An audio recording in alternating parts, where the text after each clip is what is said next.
Hello, today is the birthday of Pierre de Meuron, so we'll present his work. I mean, the works of Herzog and de Meuron, but I also thought of talking also about Peter Markley, a very interesting Swiss architect himself. But let's begin with Herzog and de Meuron. So, a very well-known architectural practice, one of the best known in the world, as you know. And here they are on the left, Jacques Herzog, on the right, Pierre de Meuron. Happy birthday, Pierre de Meuron. I don't know if you know, but Jacques Herzog initially wanted to study chemistry and biology, if I remember correctly. And Pierre de Meuron wanted to study civil engineering. And they actually began those schools, but I think after 1 year, they changed their minds and they started to study architecture.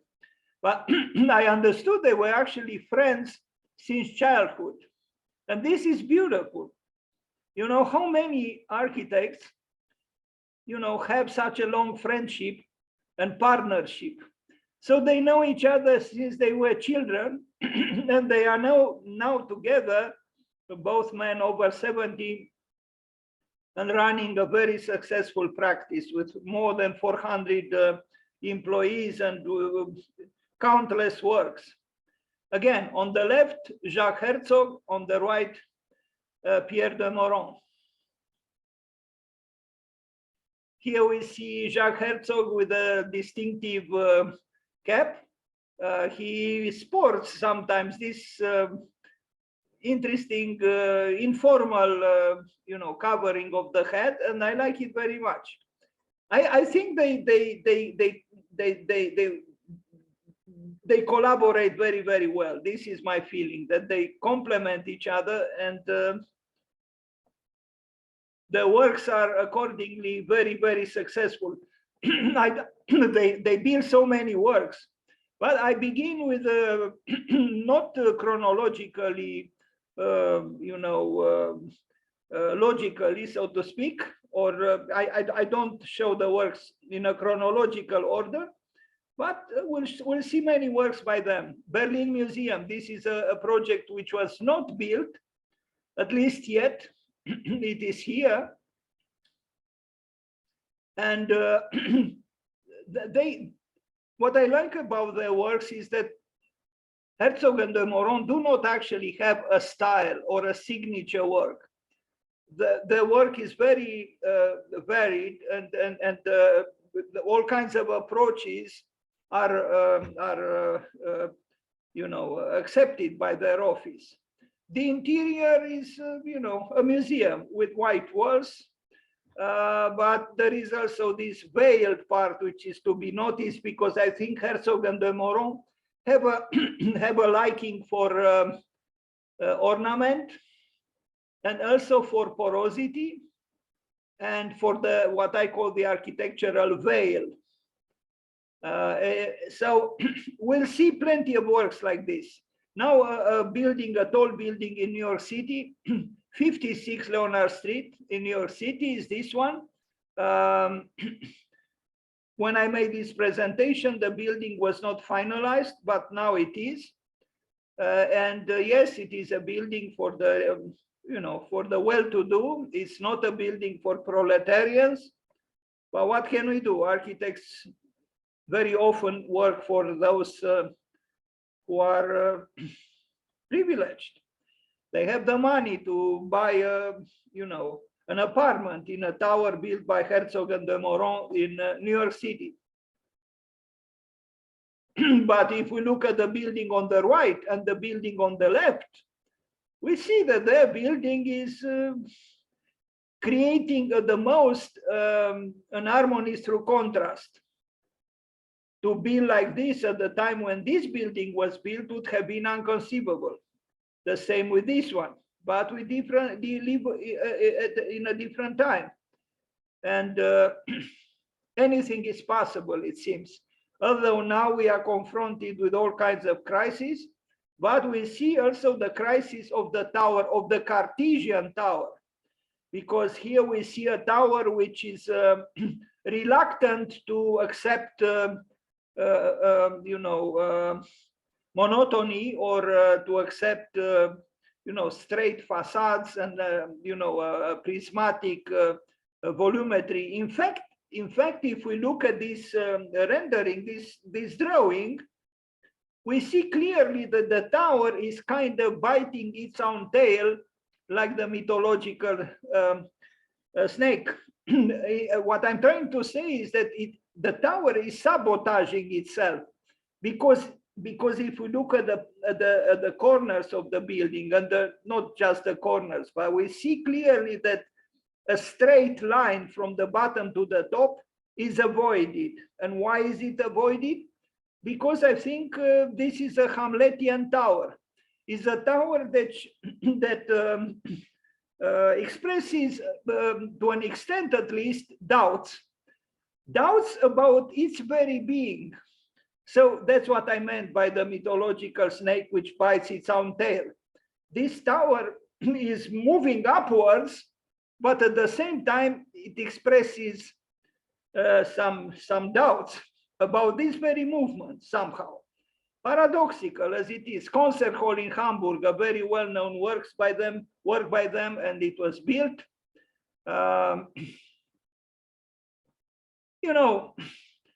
These Swiss architects teach us to take risks, to be imaginative, to be creative, to be even provocative, and bravo to them.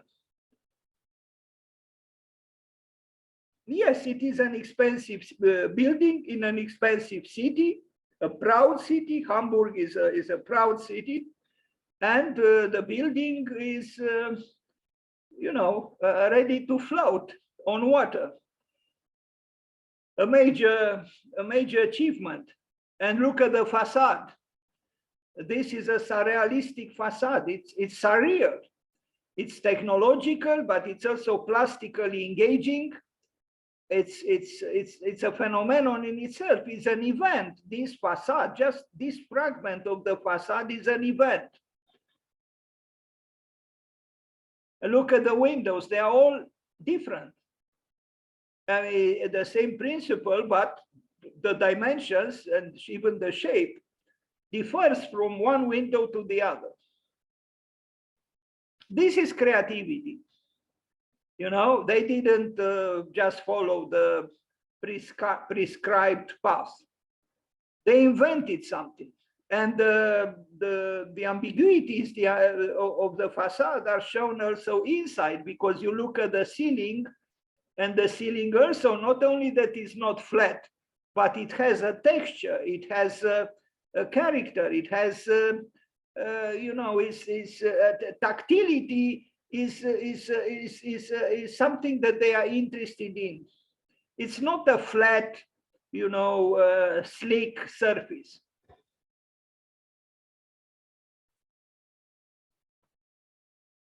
Hamburg, Herzog and de Meuron. Happy birthday, Mr. de Meuron.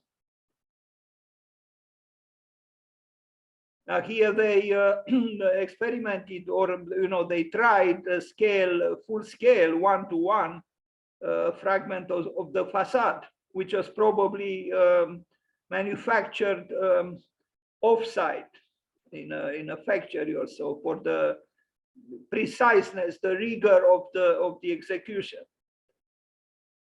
It's an adventure. A good building is an adventure, and this building was, I'm sure, an adventure, and they won.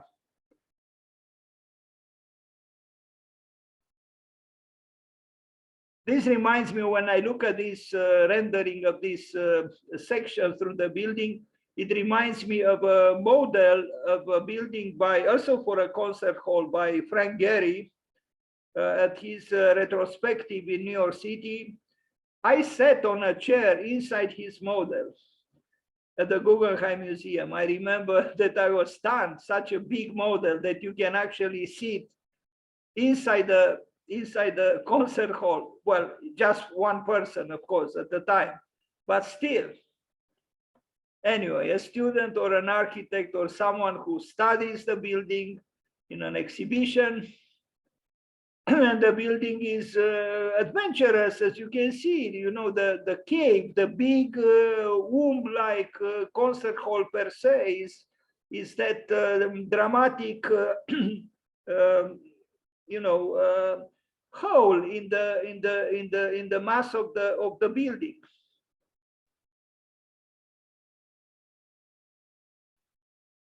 It became the womb of the building, the concert hall itself.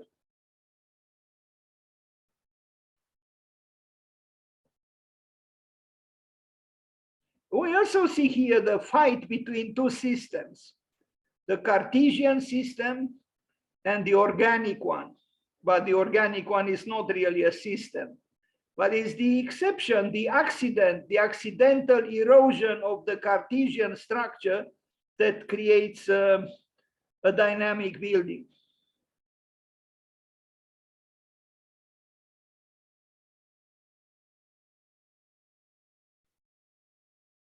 Man, this is just one work by them, you know, I mean, they have countless works. And why do they have countless works? Because they are good, because they invent continuously, and people want original things, want original buildings.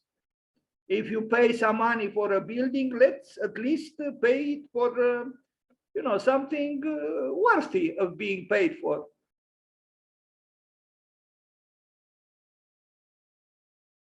But the adventure was not just the architect's adventure, but it was also the adventure of the contractors, of the builders, the workers on the building site, and even the adventure of the client. So it was a collective adventure. And I think in the end, they all benefited from it. Because usually we only think of the architect to have, you know, gratification for his or her creativity. But it's also important to think of the workers, those who implement the project, who build it. They should have pride and a sense of, you know, satisfaction and a sense of accomplishment as well. And also, yes, those who, I mean, you know, to erect such a building requires a large amount of people, institutions, firms, companies, they all contribute.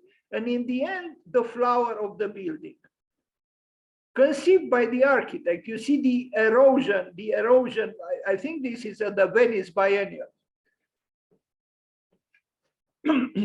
Before the building was built. So it was, you know, an event to come, and it was announced already as an exceptional architectural enterprise, if we have to call it so.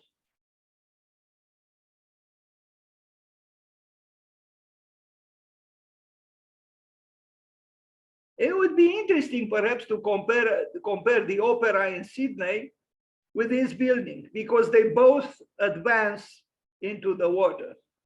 Now here there was also an existing building underneath, but still it would be interesting perhaps, you know, 60 something years after the opera in Sydney, we have this work by Herzog and de Meuron, which has this similarity with opera in Sydney, that the placement on water and advancing on the water, as it seems. And a certain reference to sailing or sails is for all to see. The roof itself is an event, a creative event. And so is underneath it, the ceiling, as you can see. Ornament, ornament.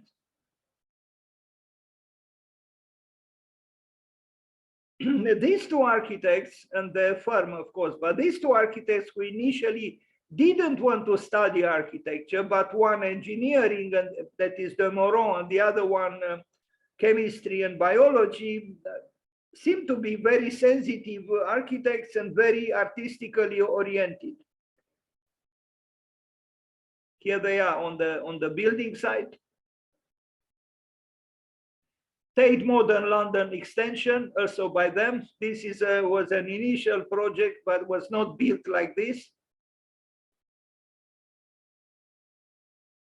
Instead, it was built like this. And look at the skin of the building. You know, it's a woven facade. It's very rigorous, but it's also impressionistically imbued with the variety and, you know, this matters. Not sleek white walls, but walls with their own specificity, with their own personality, and woven, yes. From afar, it's not so obvious this, but when you come close to it, it is. Herzog and de Meuron in London.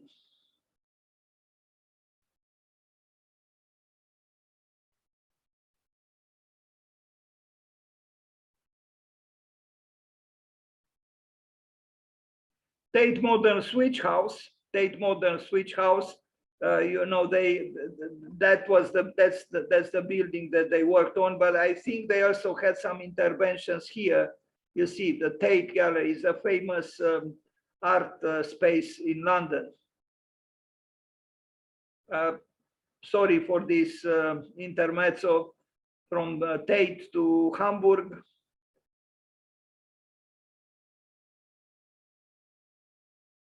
Now a building in Madrid, Caixa Forum Madrid.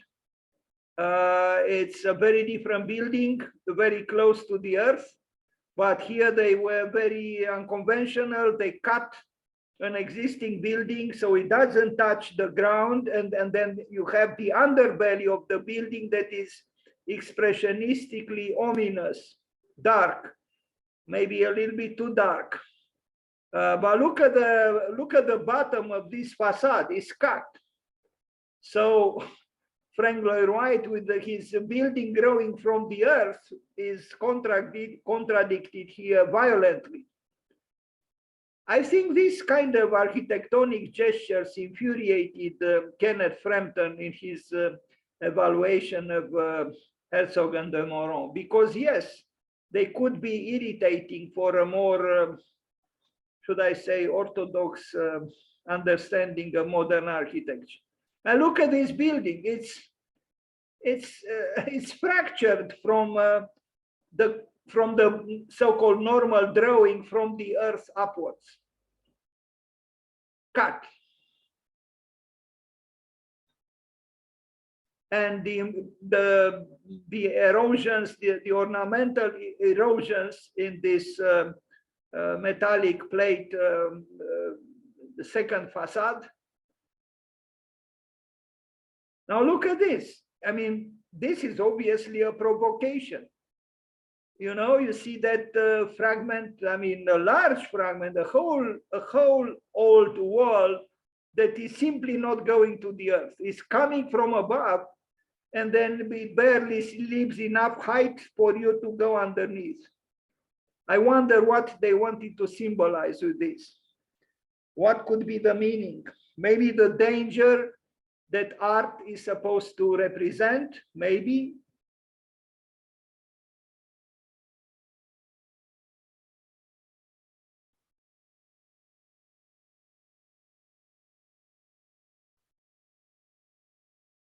I don't know exactly what the roles of Jacques Herzog and Pierre de Meuron are in the office, but maybe Herzog is more of the designer, but I think also Pierre de Meuron, considering the very long partnership and friendship, it must be that Pierre de Meuron himself has something to say in the field of aesthetics, and complements probably just the right way his partner, that is Jacques Herzog. Personally, I'm a little bit disappointed by the interior, because this interior is very white, as you can see, and very sleek and smooth. And I see much more variety outside. something is missing inside, in my opinion. Why does it have to be so, you know, frigidly cold and white and clean? Why? Now, of course, this space wastes the artist. I almost wish I was a graffiti artist who stepped in and just, you know, spray these white walls, because they need some reaction. They are infuriatingly white and clean and, you know, smooth and slick. It's strange. It's a duality here. Towards the outside, there is more variety and character, and inside, it's not the same thing.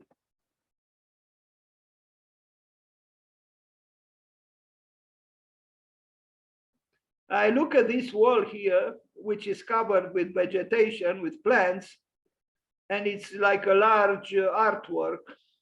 And I just discovered that if you buy a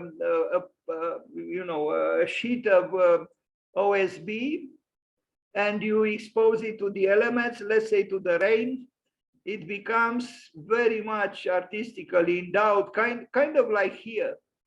I have one right in front of me now. I wish I could show it to you.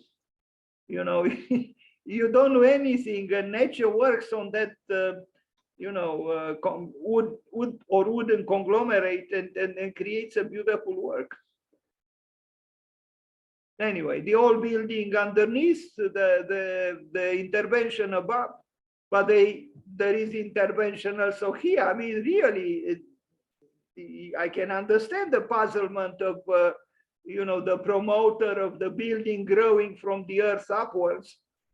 This is simply cut at the bottom. I'm not so sure about this, so-called green wall. I mean, yes, you have the complementarity between the metallic envelope on the second floor. Well, there are more than just 2 floors, but at the top of the building on the left, and the green, the greenery of this wall. But, well, there is a level of artificiality that is probably one of the aesthetic trademarks. The embroidered facade is a reality that we should come to terms with, and it's not bad, in my opinion, to bring the curtain literally into the metallic covering of the building and create some kind of an embroidery, because this looks like an embroidery, but it's in metal, not with textiles. Madrid, Caixa Forum, a fragment of the section.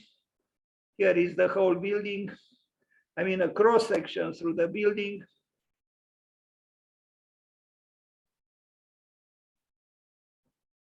They take risks, and sometimes it pays. Sometimes maybe it pays a little bit less, but it's important to take risks. I would say that this underbelly of the building is rather ominous, and maybe at a certain hour at night, you would feel like in a deserted, dangerous subway station in New York City.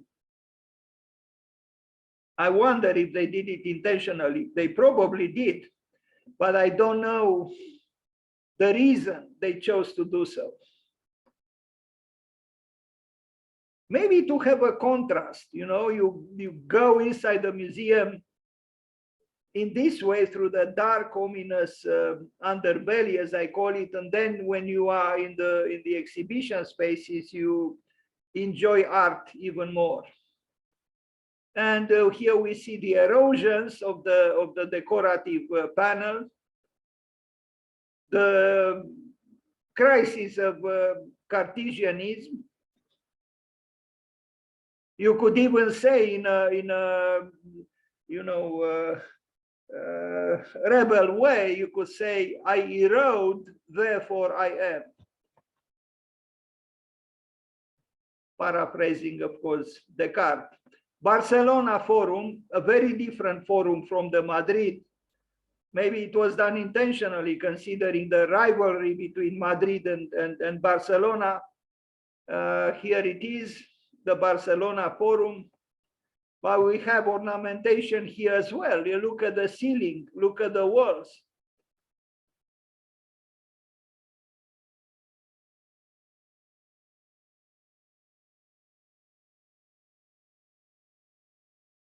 There are things that one would say they are capricious, but they are very rigorously put to work. You know, these are, after all, they are Swiss architects, and Switzerland is famous for the seriousness of the works that it produces, and this is no difference here. The work is you know, adventurous, but is sustained by the seriousness of craft, and it's impeccably you know, executed. It's a triangle in plan, otherwise the building is almost flat, but this triangle is almost sufficient to create a dynamic architecture. And then the illusions, they do operate with illusion, with visual illusion. Often, look here. Who said that modern architecture cannot be ornamental? But what else is here? It makes me think almost of Louis Sullivan, who himself invented you know, phantasmagoric ornamentation, although he was the one who said form follows function. Vitra House in Germany, a different, very different kind of building, but we see again adventurousness.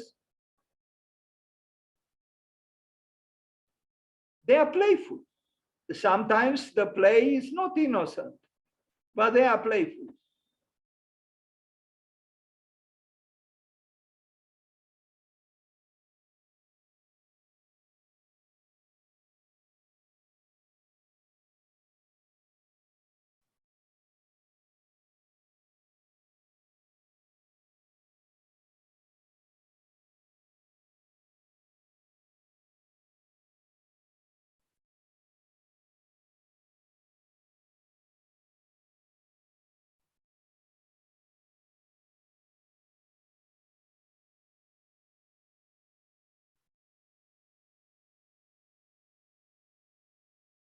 Hello.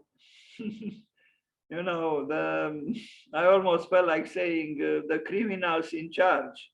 Well, Jacques Herzog does look mysteriously stern. They are very interesting people. Well, Arthur Rimbaud thought that, you know, a great artistic gesture, a great poet, a great poem, no, a great poem is a crime. So maybe a great building could be seen as a crime as well. And these are the partners in charge of the crime.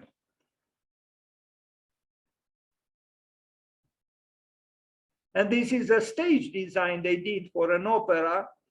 And I like it very much. And we see again, you know, the dissolution, the fragmentation, the cataclysmic destruction. We see erosion, we see catastrophe, we see tragedy. And I don't know what the opera is, but you know, the stage design is cannot leave you indifferent.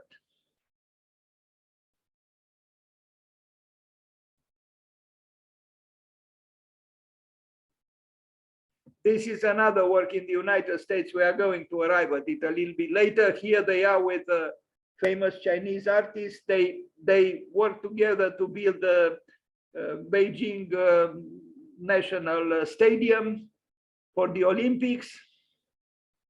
They obviously are not struggling financially. I mean, I'm saying this not because of the opulent, you know, dinner table, but you know, you take risks, you live adventurously, you live dangerously, as Nietzsche advised, and you are successful, and then you can afford to play with glasses half full of wine, maybe, and see what happens. They fall or they don't fall. And I like the facial expression of Pierre de Meuron. You know, he's probably a very nice, I almost said guy, a word which I never use actually, and I'm even critical of, but I think he's a very nice man. This is my feeling. Maybe a little bit less difficult than Jacques Herzog, his partner. Anyway, again, Hamburg, we saw already pictures of it, not National Olympic Stadium, and they worked together with Mr. Wei Wei, Al Wei Wei. I always have difficulties to pronounce his name, the Chinese famous artist in between Herzog and de Meuron. They created it together, this stadium, the nest. I wonder what Mao Zedong would have said about this national stadium of China. Yes, there is an incredible you know, expenditure of metal here. I mean, the scale of this exoskeleton is huge. I hope I have a detail here to see how big these are.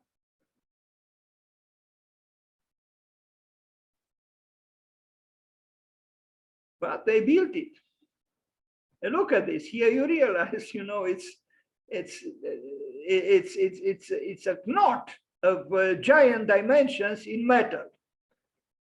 And yes, the conventional, strict, orthodox, Cartesian, timid, fearful structural engineer would close his eyes now, because he cannot look at something like this. He would say, this is total nonsense. We cannot do this, but they did it in China. Museum of Culture, Basel. This is also an interesting work where they were influenced, so to speak, by the context, the sloping roofs. They creating a sloping roof themselves, but not mimicking what is around, but created something, you know, yes, with a subtle clin d'oeil towards the past, but also asserting the times. You know, a certain expressionism, a certain modernity of allure, the materials are different. So it is contextual and it is anti-contextual at the same time, as it should be. That is innovation and continuity, or continuity and change. 40 Bond Street, this is an interesting work because of this obvious return to ornamentation, and an almost neurotical ornamentation, but maybe the word is not quite appropriate. It's an ornamentation that reminds us of architecture in different times. You know, it's maybe even, I mean, it's hieroglyphical, it's graphically intricate, it's labyrinthical, it's visceral. Why the need for the ornament? Because, you know, the building otherwise, let's see, I have an image of it. Look, that's how the building is. But they wanted to bring to the sidewalk something else.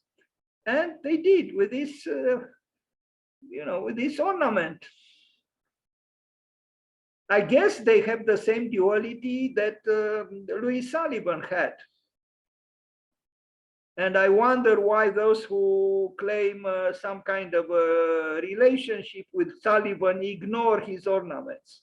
The ornaments of Louis Sullivan are tremendous. They are unique. They are highly original and intense. And to ignore the ornamental side of Louis Sullivan is to ignore a major part of who he was.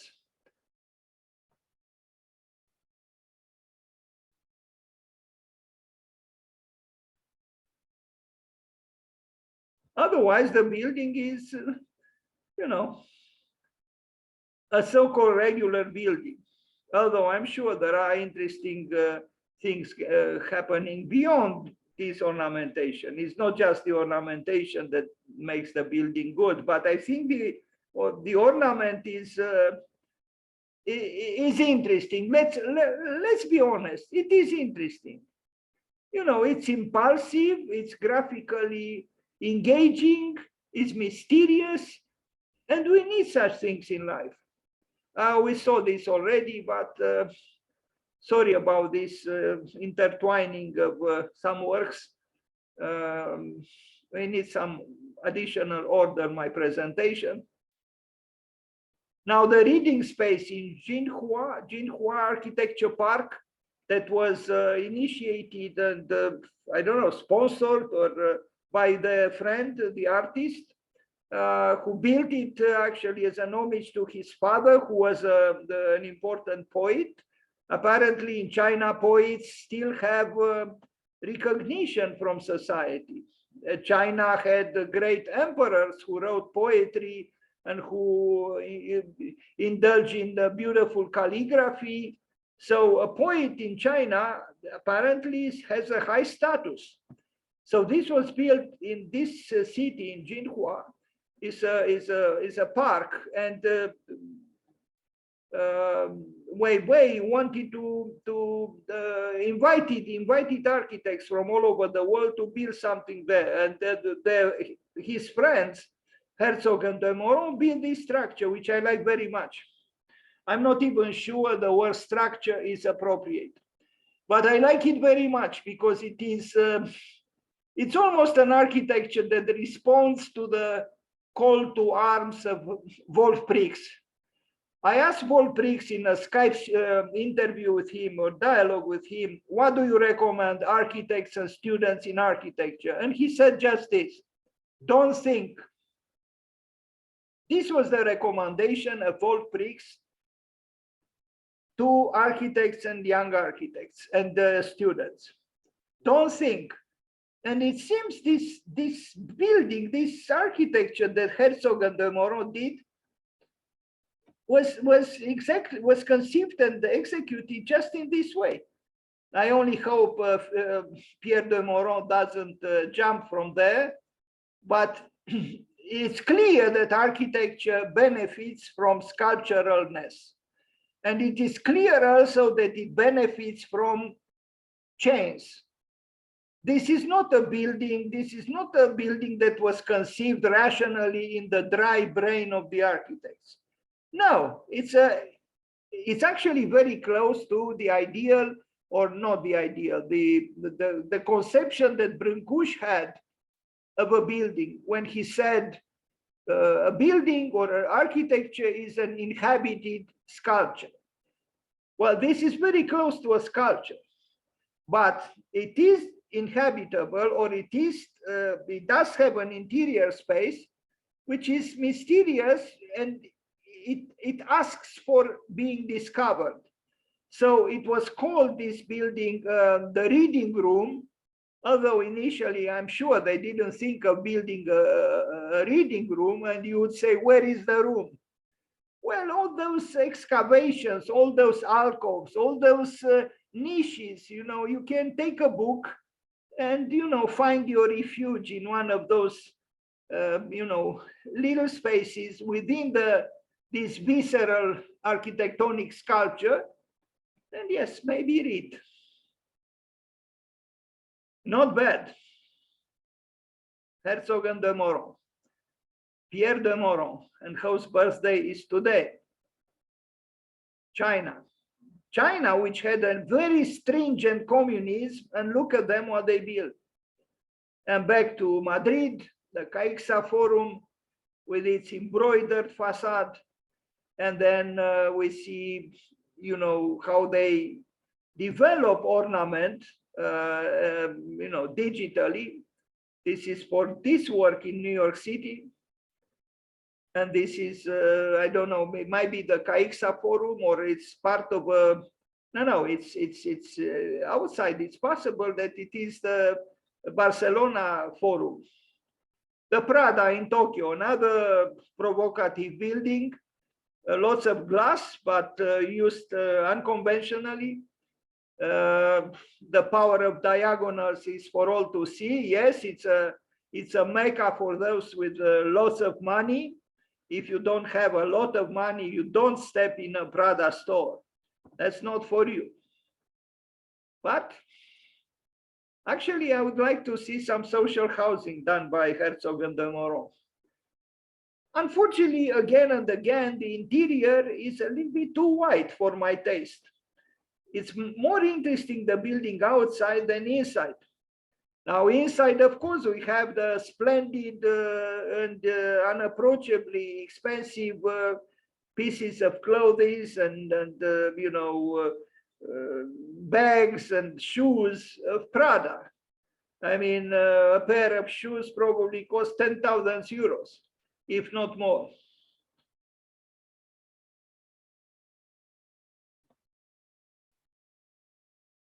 Tokyo, Herzog and de Meuron, Prada, and wideness, too much wideness. Vitra House we already saw, but now we see other pictures and we see it's a museum of chairs, where, as I mentioned earlier when I presented the works, I'm sure the king of chairs is present, the Dane. Anyway, Vitra Museum, well, Vitra House. Hans Wegner, the Danish designer, the king of chairs, he must have a few chairs here. And again, again, and again, and again, and I do not understand why the interior is so white. Well, here you could say the whiteness is, you know, just a background against which the chairs become distinctively obvious. And also a contrast with the exterior walls, which are almost black. Beirut terraces, the building was not built, proposed for Beirut. Luxe, calme, volupté, huge surfaces of glass, and you see the sea, and then you see a human silhouette who doesn't have to go to work. Well, some people live well, it seems, in this world. Paris Tower, I hope this building will not be built. They disappoint me with this proposal for Paris. And it disappointed me that Paris actually approved it to be built, but it was not yet built. And I hope it will not be built. I'm not against the new, but for example, here, you know, again, what do we see? We see people who do not go to work, who just enjoy life laying on the sofas or on this long bench, you know, and who have the millions to purchase an apartment in this, you know, narrow pyramid by Herzog and de Meuron, all covered in glass. Glass, glass, and glass again, meaning air conditioning, meaning pollution. And is this a bedroom? I mean, there is a bed, and then there is a large space in front of it. Is it some kind of a combination between a bedroom and a living room? Whatever it is not for proletarians. And you contemplate the Tour Eiffel from afar and you say, life is beautiful. Yeah, but as Rem Koolhaas said, it doesn't matter how great the building or how rich the life you lead, troubles are still waiting for human beings. I mean, it's enough to contemplate the number of divorces in Hollywood to understand that, you know, troubles are at all levels. The poor have troubles, and the rich have troubles too. But this building, in my opinion, is not a building they should be proud of. Maybe I'm too rigid. Maybe I'm. I don't know. I don't think it's one of the best works. And again, I hope it will not be built.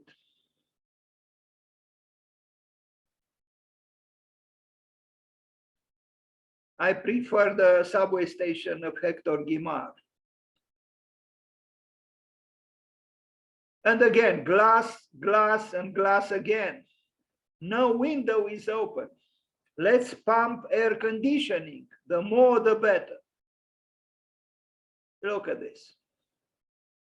Fortunately, there are clouds, les merveilleux nuages, as Baudelaire would call them, moving. 1111 Miami, that's a parking structure. Yes, parking. Who said that a parking should look like a parking? It could look like a museum. Why not? But it was not built as far as I know. Or was it? Because I made this presentation about 2-3 years ago. Maybe it was, but I only saw the project. Perez Art Museum, this one was built in Miami.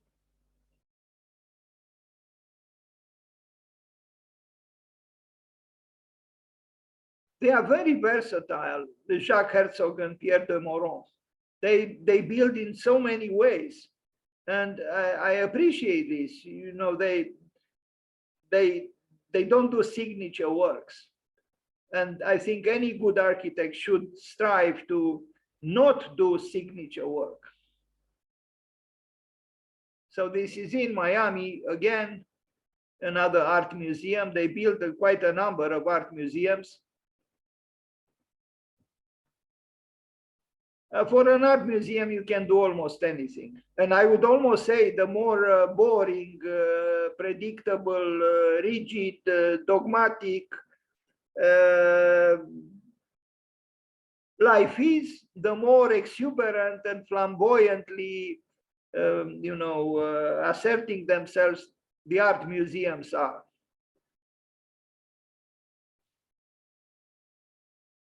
There was a great proliferation of art museums for a number of years. Some kind of a compensation for the rigid work frame 9 to 5 that most people had to go through from Monday to Friday.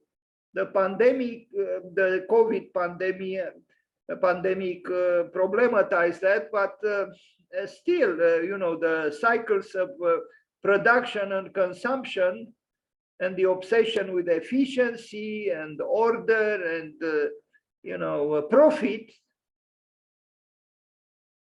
most of all, makes the return to inhuman capitalistic practices unavoidable. Look at those cars, the row of cars at the bottom of the museum. Otherwise, of course, a beautiful tree, beautiful vegetation, opulent, you'd say this is paradisiacal.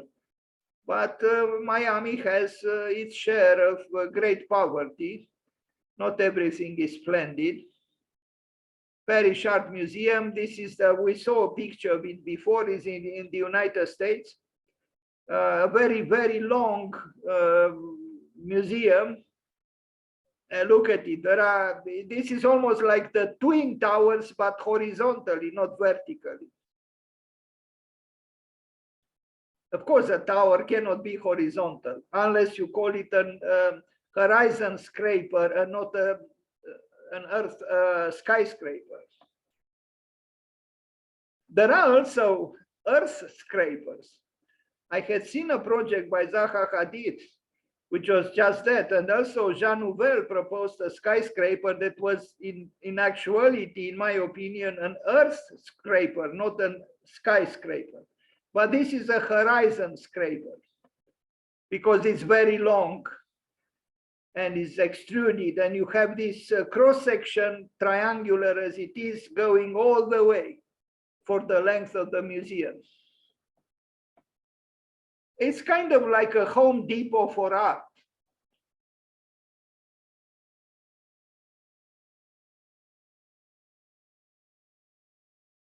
But you could also see like two wings in a way, I think of Icarus, or you can think of, the wings of dreaming that art, invites us towards, maybe. The interior is the interior, waiting for the art, because otherwise the white walls are unbearable. Why is it that we have this, I don't know how to put it, it's obvious here that these walls, these white walls, need something. They need a splash of color. They need art. They need even some crazy gestures. Even the shadow of a dancer or of a passerby, they need something.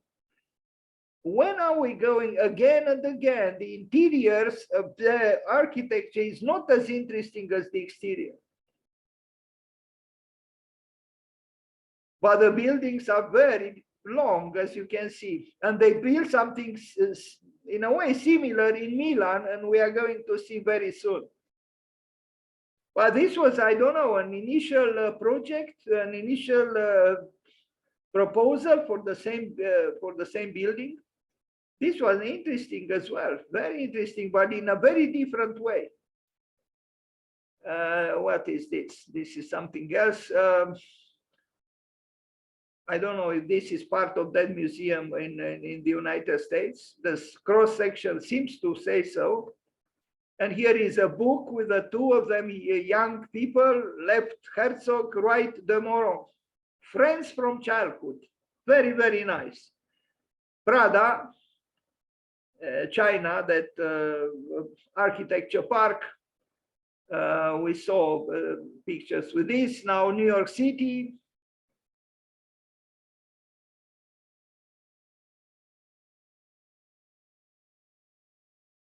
And that Culture Museum in Switzerland. The Slow Food Pavilion, Milan Expo 2015. So much money is being spent on these, expos. And then after a short while, the buildings are demolished. Incredible loss and incredible unsustainability.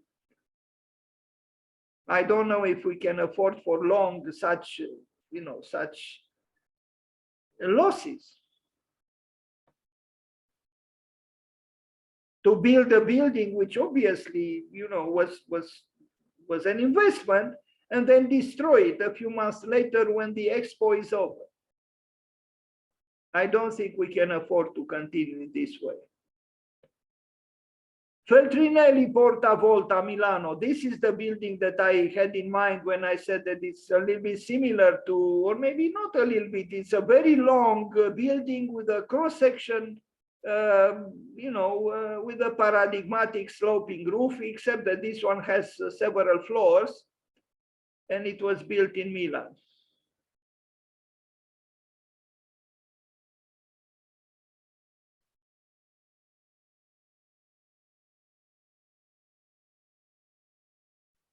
Too much glass, in my opinion.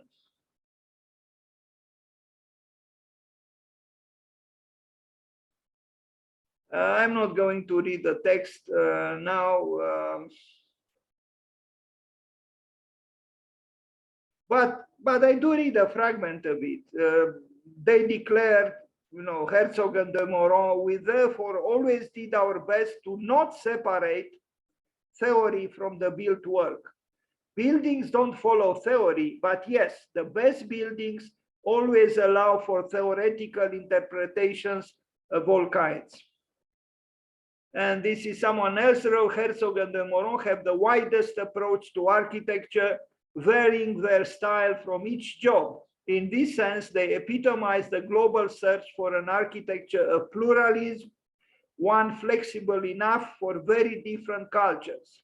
While a recognizable attitude runs through the work and the commitment to intelligent design, it is the creative flexibility which stands out above other practices today.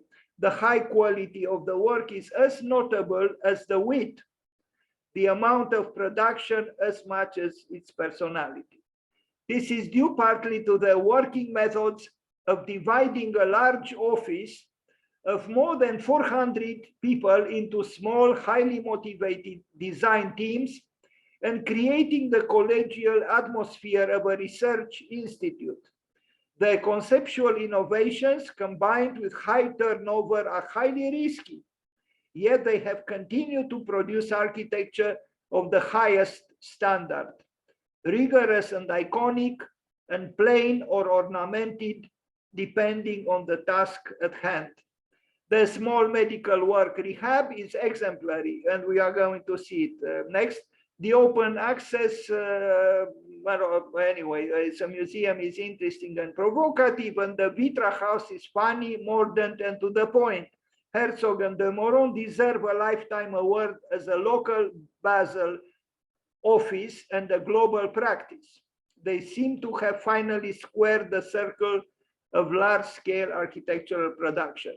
And this is the rehab Basel Center for Spinal Cord and Brain Injuries in Basel, a large rehab center, but done with some sensitivity, even if the scheme is based on a rectangle, the right angle and straight lines. But there is a sensitivity because of these courtyards that bring nature within the building. A building for those who suffer. Yes.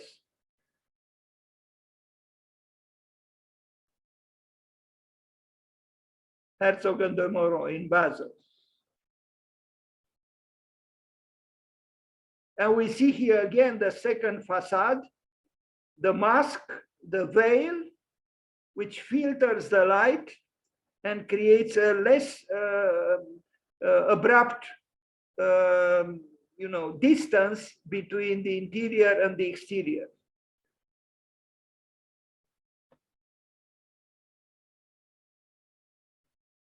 Another museum, very interesting and very unsettling gestures, architectural gestures here. This is a small building in front of a larger building that reminds one a little bit of Ronchamp. Here it is.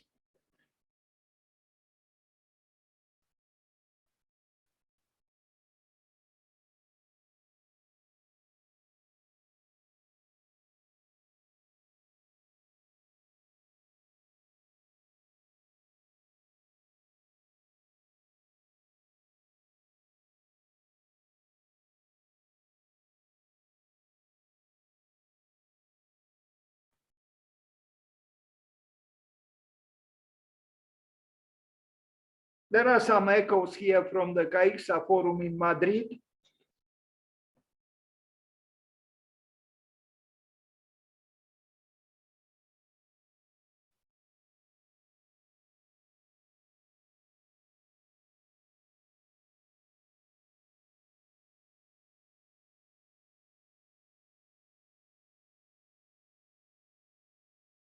We could call them masters of duality, because they do operate with dialectical elements, like in this case, the large structure and the small one, in close proximity.